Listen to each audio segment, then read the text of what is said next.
1989ஆம் ஆண்டு சட்டமன்ற தேர்தல் பலமுனை போட்டியாக இருந்தது. திமுக, காங்கிரஸ், அதிமுக ஜானகி அணி, அதிமுக ஜே அணி என 4 முனை போட்டி இருந்தது. ஜெயலலிதாவுக்கு காங்கிரஸையும் திமுகவையும் வீழ்த்தாவிட்டாலும் பரவாயில்லை, குறைந்தபட்சம் ஜானகி அணியை வீழ்த்தியே ஆக வேண்டும் என்ற கட்டாயத்தில் இருந்தார்.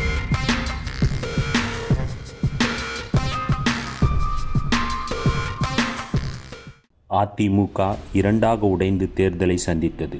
ஜானகி தலைமையில் ஒரு அணியும் ஜெயலலிதா தலைமையில் ஒரு அணியும்.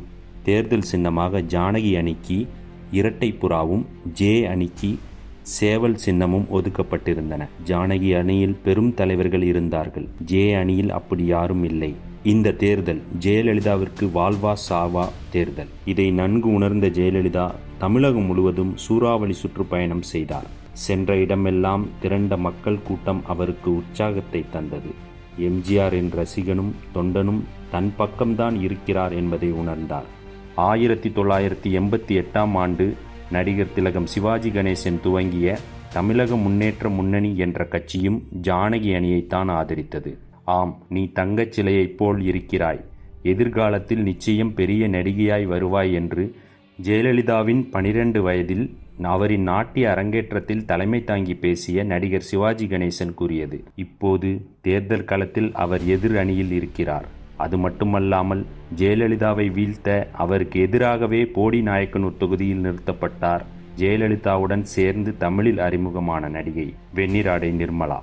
அந்த காலகட்டத்தில் ஜெயலலிதாவுக்கு எதிராகவே அனைத்தும் இருந்தன.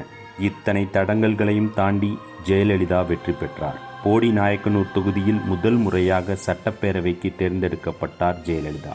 அந்த சட்டமன்ற தேர்தலில் ஜெயலலிதா அணிக்கு 27 இடங்கள் கிடைத்தன. ஜானகி அணியோ படு தோல்வியடைந்தது. எம்ஜிஆர் மறைவுக்கு பின்னர் சில காலங்கள் இடைக்கால முதல்வராக பதவி வகித்த ஜானகியே ஆண்டிப்பட்டி தொகுதியில் படுதோல்வியடைந்தார். திருவையாறு தொகுதியில் போட்டியிட்ட நடிகர் சிவாஜி கணேசன் மோசமாக தோல்வியடைந்தார்.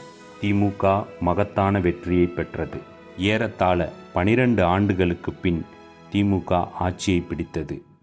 சொல்லப்போனால் அப்பொழுது திமுக வெற்றி பெற்றதுக்கு அதிமுக ஜானகி அணியாகவும் ஜே அணியாகவும் உடைந்திருந்ததும் ஒரு காரணம். ஆம், 12 ஆண்டுகளுக்கு பின் உதயசூரியன் ஆட்சியை பிடிப்பதற்கு ஜெயலலிதா ஒரு முக்கிய காரணம்.